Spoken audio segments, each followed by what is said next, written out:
وبالعودة إلى خبر وصول الرئيس اليمني إلى السعودية، معنا من الرياض مراسل الجزيرة ماجد الحجيلان. ماجد، مزيد من التفاصيل.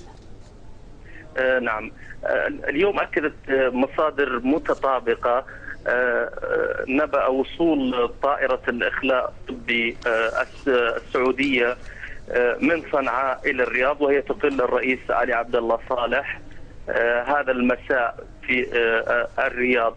المصادر أكدت أن هناك طائرة أخرى أيضا ستقل، وهي ربما في الأجواء الآن، تقل أقارب الرئيس علي عبد الله صالح وعائلته، ويبلغ عددهم 24 فردا، سيصلون أيضا إلى الرياض. المصادر أكدت أيضا أن الرئيس علي عبد الله صالح نقل إلى المستشفى لمتابعة حالته الصحية.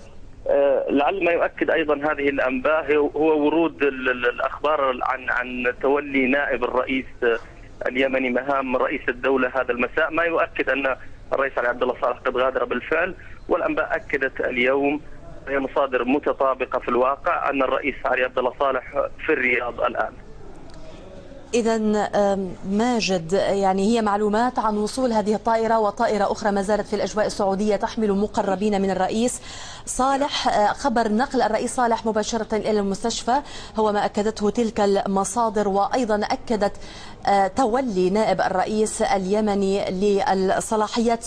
بعجالة، يبدو أننا سنتمكن من ذلك في نشراتنا.